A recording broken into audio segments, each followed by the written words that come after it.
but hey, again, dream big. If one day people compare us to, I mean, they already do compare us to them, but if they say that we're better than them, then man, what a crazy accomplishment. But like Nick said, like, who wants to really be known as the second best tag team of all time?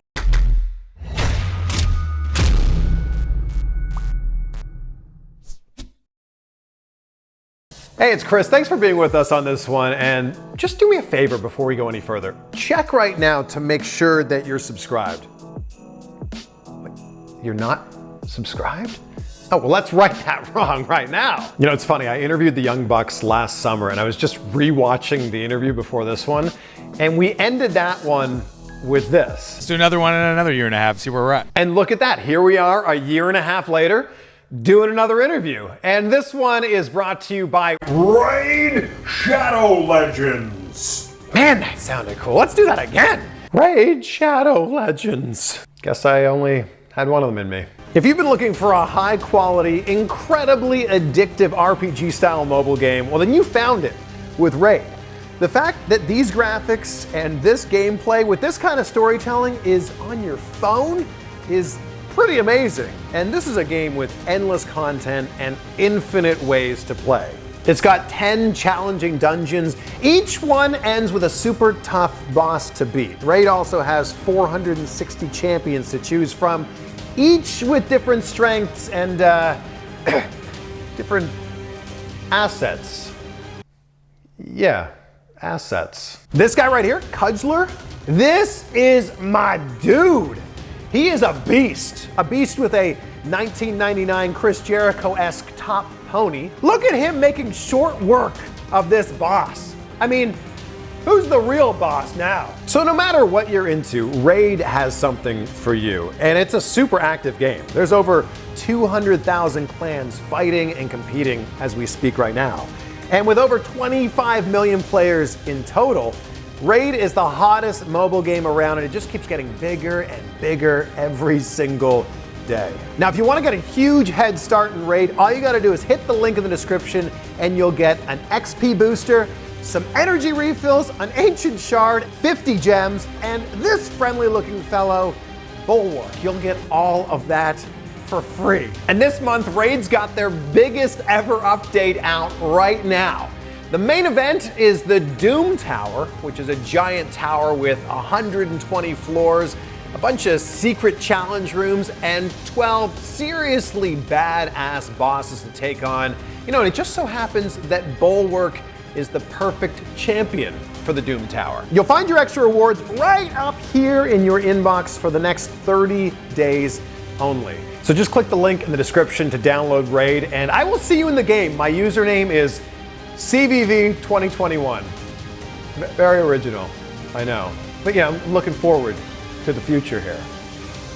Well, here we go. Pleasure to be joined by the Young Bucks, Matt and Nick, and congratulations to you guys. Your book is #1 everywhere, killing the business from backyards to big leagues.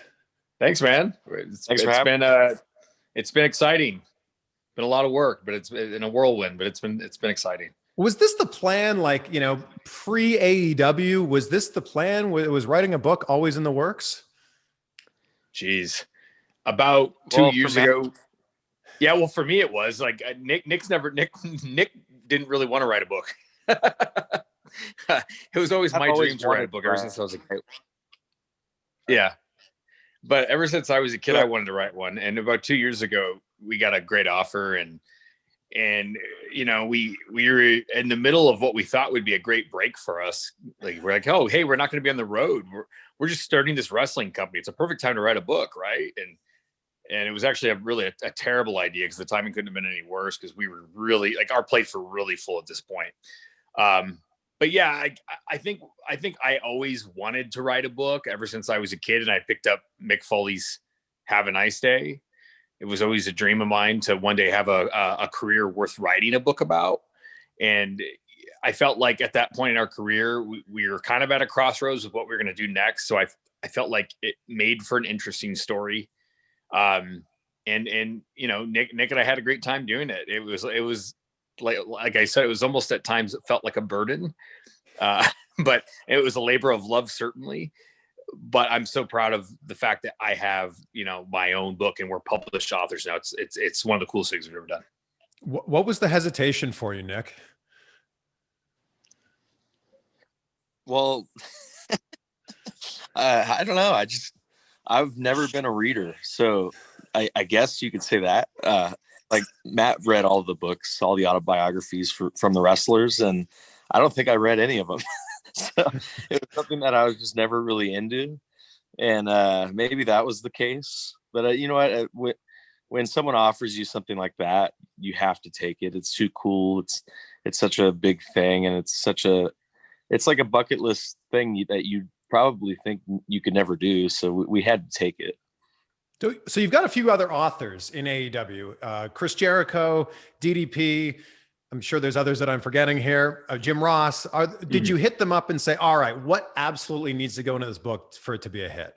We talked to Chris about the book a lot. And one of the first things he knew, like when we first started talking about, hey, we're doing this book, he's like, you're doing it without a ghostwriter, right?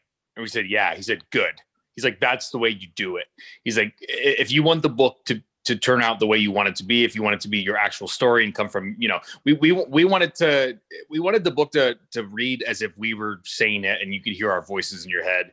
And he said that was the only way you can do it. Because if you have a ghostwriter, they're gonna mess up the whole thing.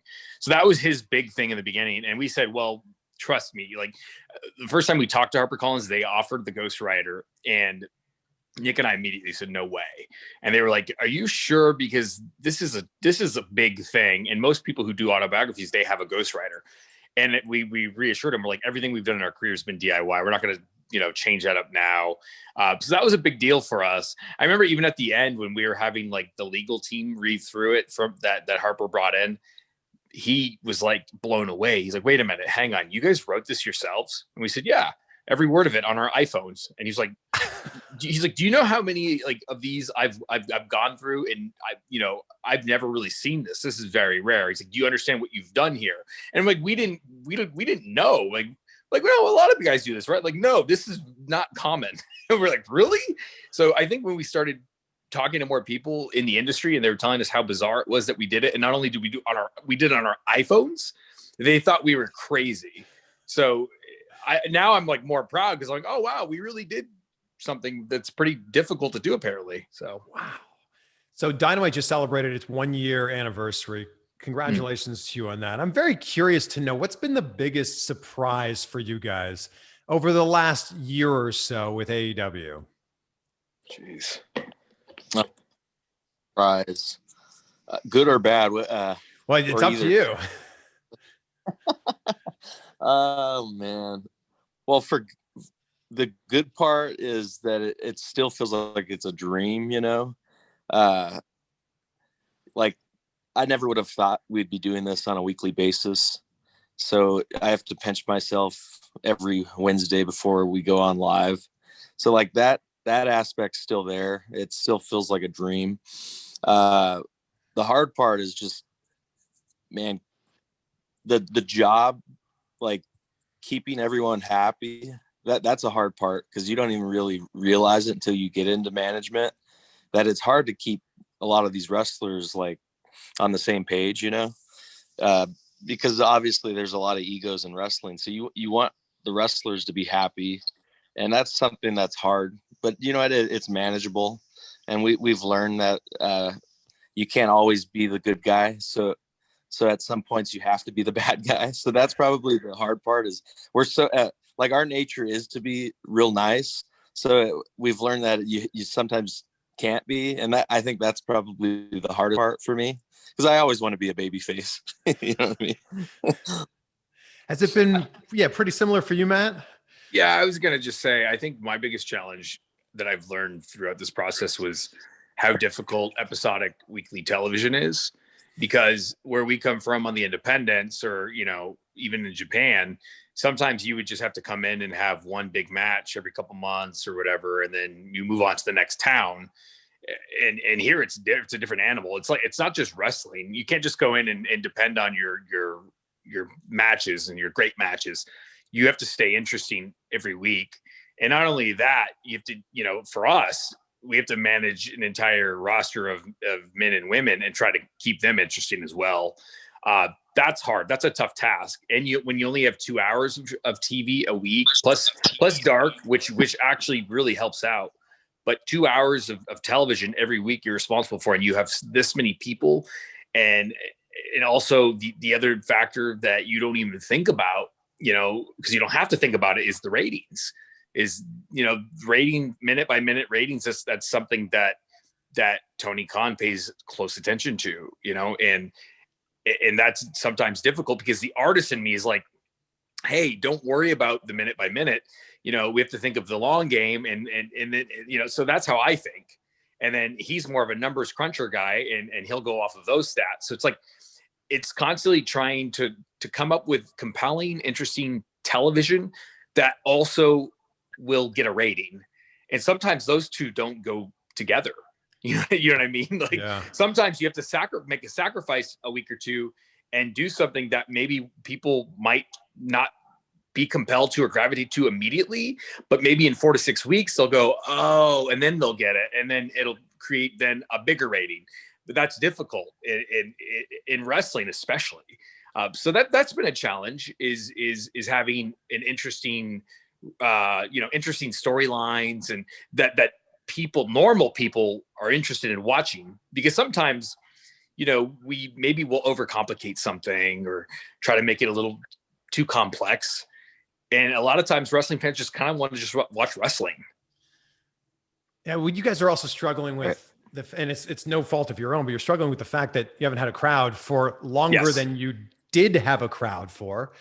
And, you talk about ratings, fans are making such a big deal about the Wednesday night wars, if you will, but are you watching the ratings within, or are you also comparing it not just to NXT, but to the other shows that are on a Wednesday night? You want to answer that, Nick? Well, yeah. Like for instance, during the election, we weren't against NXT. We were against the news. That was our strongest competition that night. And it lasted for a good couple months, it seems. So like, we're paying attention to those things because, like, we knew, all right, we have to keep things interesting. They're just going to watch the news because that was the biggest thing going on. So that was hard. We had to make things like very interesting just to keep fans into it. Yeah, that also has happened with the sports thing. Like, man, when the NBA finals were going on, or the playoffs, and I know we went against baseball a couple of times. Like, sometimes you just know heading into Wednesday, you look at the board and you go, well, it's going to be a long night. And we have to kind of have tunnel vision and just go, let's just try to make the best show possible. And usually our fans, like, I've learned that they're very loyal to us, and no matter what is on, we still have a good base, and they're always going to watch, I think, at this point, now that we're a little over a year in. But yeah, we definitely pay attention to you have to pay attention to everything, because everything is competition. I was just really surprised when the pandemic first started, when the lockdowns first started in March. I thought wrestling ratings were going to soar. Literally everybody is sitting in their house on their couch. I'm like, man, we're going to see 1990s ratings again. And for some reason they went the other way. I was really surprised to see that. Yeah. I think a lot of that is not having crowds. Yeah. Right. I was about to say that thing. That's like the biggest tool that we had was the fans, because that energized everything. It energized the commentators. It energized the wrestlers, which brought better matches. And like a lot of people don't realize that that's why wrestling is so exciting, is because of the fans and the chants and all that. And you could say the same thing about the NBA, like the finals, right? It was one of the lowest rated finals like in years, right? And it wasn't like, oh, these guys aren't draws. It's LeBron we're talking about. I think it's just the nature of the beast. It's we're all kind of suffering through this. And like Nick said, even in the NBA and in sports, that energy is sort of just is missing even there. So I think all of us collectively are getting hit right now. Yeah, it's like we need this like human shared experience that we are not getting right now. Yes. You guys have accomplished so much in your career, now, as the AEW tag champions. I feel like you've checked everything off. So what is there left for the Young Bucks to accomplish? Jeez. We were just talking to Chris Jericho about this, and we were just like, dude, what motivates you when you've done it all? Like, what do you do? And, for a guy who like him, he was telling he's so driven, and you have to just wake up every day and have something new to, want to do. And you just always got to stay busy and occupied. And for us, it's like, yeah, we've climbed the mountain and we've got the titles and all this stuff, but at the same time, we're still executive vice presidents for our weekly television show. And can the numbers be better? Of course they can. And can we have a better show? We can always have a better show. So I think those are my goals long term, is just to have a more compelling television show. Maybe we can create those numbers that you were talking about. You have to dream big, right? But yeah, it's like, we've done a million things that I'm so proud of. I never thought I would ever have my own book. I never thought we would have our own action figure, and I would never thought I would be running my, wrestling company. So it's like every year something new comes along. And I told Nick, as far as like short-term projects, one thing we've never really done, at least not in a long time, is to have a full-length documentary on our lives. So I think that's something that, I don't know if that's in 2021, 2022, but that's definitely something I would like to do, and tell our entire story like that, and interview our entire family and anybody who's been involved in our career. I think that would be a fun project to do. But yeah, every day, like Jericho says, you just have to create goals for yourself. And I'm sure we're going to create 5 to 10 more. Is there a part 2 to a book? Maybe in 5 to 10 years. I don't know. It's up to us to challenge ourselves. Let's just, one thing is, I always want to have the best match every single night. And I'll never be happy if I'm in second place. So, whether that means we're wrestling the new teams like Top Flight, or it's a rematch against FTR, our goal is to always be the hot tag team, the best tag team in the world. And maybe one day people will say we're the greatest of all time. That's a goal right there, right? I mean, I think people say that already. So I was just about to say that's my last goal in wrestling, is to be known as the best tag team of all time. And it's a hard goal to get to, but why, what, like LeBron says the same exact thing. He wants to be known as the best player of all time. So why should we think differently? Like, you have to have high goals. And I think that's my last thing that I would like to accomplish. Even though it's an impossible thing to accomplish, because wrestling is an opinion. Like, everyone has an opinion on things, and it's not actual like factual things. It's because it's predetermined. You know what I mean? So it's hard to base. So, I want at least some people to say we're the greatest of all time. Well, people are already saying that, but if like you said, Nick, this is an opinion-based thing. So for you guys, who's at the top of that mountain? Who are you knocking off to become the best of all time? It's Matt and Jeff Hardy. They're the greatest ever. They're the greatest ever. I think, and there's so many ways you measure that. I know we say it's an opinion, but at the same time, this is a box office business, and Matt and Jeff Hardy are the biggest box office tag team act in the history of the business. Could we ever reach those numbers that they hit? I don't know, because it's a different time now. We're talking the Attitude Era, when those ratings were insane and people are buying merchandise everywhere. And but hey, again, dream big. If one day people compare us to, I mean, they already do compare us to them, but if they say that we're better than them, then man, what a crazy accomplishment. But like Nick said, like, who wants to really be known as the second best tag team of all time? You got to be number one. And that's definitely maybe 6, 7, 8 years from now, when we decide we're done with this, people say we're the best. That'd be great. I was going to say, the one thing that we have on them though, is we haven't split up, and they did a few angles where they had to split up. So we have to stick together. And if we do, I think that's an accomplishment in itself, is being a tag team that never split up ever. Right. Well, besides the TNA little thing, but that doesn't count. That doesn't count. Yeah. Yeah. The Hardys are a perfect example of that. And the Dudley Boys as well. Of course, the Rockers, they've all split up. They've all had great singles careers. Do you guys have any interest in winning singles gold? Jeez. Nick always teases about the Merch Freak going on a singles run, so I don't know. You have to ask. You have to ask him.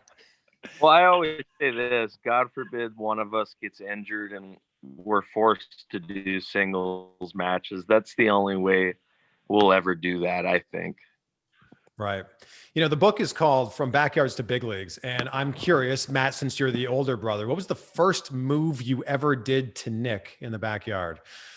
Jeez. I mean, even before the backyard, we were wrestling out in the living room. And I remember like specifically putting him in figure 4 leg locks, a sharpshooter, just stretching him. He'd be screaming like, Mom, like just making him cry. Cause I was always the big brother. So I just bullied the little brothers, him and Malachi. I remember specifically hitting super kicks before they were probably even called super kicks. We just watched the Rockers do it all the time. So we actually tell a story in the book where I forget what age Nick was, but he was probably like 12 or something. And we used to do a game where we would surprise each other when we were least suspecting a super kick. So like he'd be walking around the corner, I'd go, surprise, super kick, and I'd nail him with a super kick. One time we were in Vegas, and we were up in a hotel room while my parents were down playing the slots. And Nick was brushing his hair, and he had the brush in front of his mouth like this. And I said, hey, Nick. And he turns around. It's right in front of his face. And I blast him with the super kick. And the brush goes right into his mouth and shatters 2 of his front teeth. And they just fall out completely. And he looks at me and he gives me that Mick Foley looking smile. And I was like, holy crap. I knew I was in trouble. Fast forward to a couple hours later, my parents showed up, and we had to, for whatever reason, we put his teeth in a glass of milk, and we tried to save him, and it didn't work. But that was just one of many reasons why wrestling was banned in our household so many times. I broke my younger brother Malachi's arm for giving him a leg drop off the top rope or the couch. But to make a long story short, the first move I probably ever did was probably a super kick. You guessed it. There you go. You know, if you guys say you want to be on the top of that mountain, you want to be the best tag team of all time, that's obviously going to come with a lot of criticism, you know, some that you've received already. How do you guys deal with that criticism, Nick? I don't read it. The best thing we ever did in our career was delete Twitter. Like, of course, I miss the interactions we had with like our great fans, but it's such a toxic like environment that, man, it's just given me such a peace of mind when like I'm at home. Because back in the day, like I remember the first time it really hit me was I was reading all this negative stuff about myself, and my kids were trying to get my attention, and I'm like, yeah, well, whatever. I'm reading something. Then my daughter's like, Daddy, just play with me, and I'm like, wait a minute. I'm reading negative stuff about myself, and my kids just want to play with me. Why am I being so selfish? How stupid is this?